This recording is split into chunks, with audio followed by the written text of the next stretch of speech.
We usually think about English language as being either focused on everyday communication or for communication in specific situations, like business or medicine.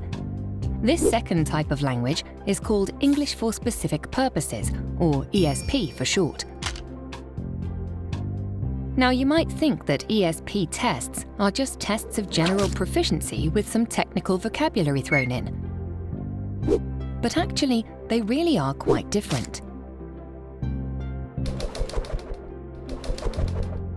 First of all, when ESP tests are developed, they're based on something called a needs analysis. Before we start to design such a test, we first identify exactly what someone working in the specific context actually does in their job.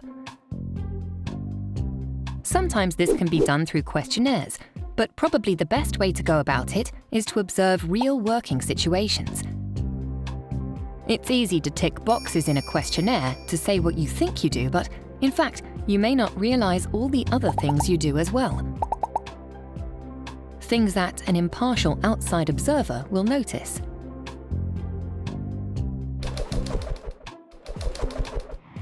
The international nature of the workplace means that there has to be a common language of communication, and nowadays that language is English. So, for example, the pilot of a Japanese plane approaching an airport in Peru will communicate with the local air traffic controllers in English. This situation has led to the development of specific purpose tests for air traffic controllers.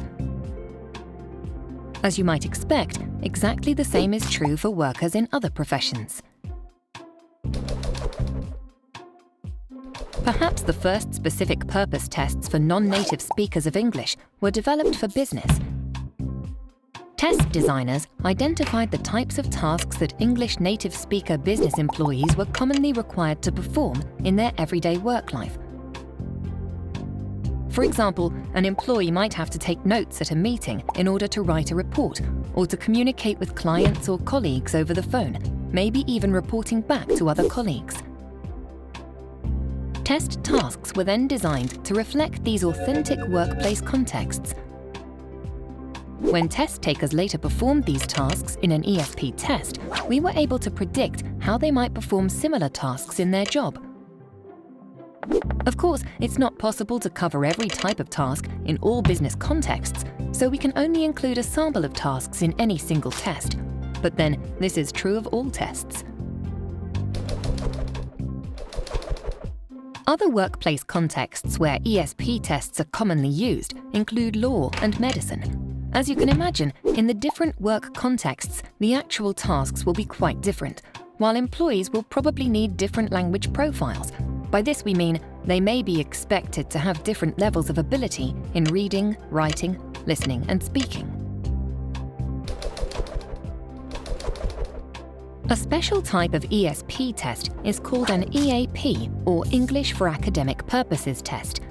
This is the type of test you'll need to take if you're applying to attend a university where the language of study is English. Right now, IELTS is the best-known international EAP test. It was originally designed by the British Council to assess the ability of candidates to study in English. Of course, there are other such tests around, large-scale international tests such as the TOEFL, and smaller-scale tests developed by individual universities for their foundation or pre-sessional students. In the same way that different jobs will require different ability profiles, we find the same in EAP. It's not unusual for different faculties or schools to ask for very different profiles, since some skills will be considered more important than others for different subjects.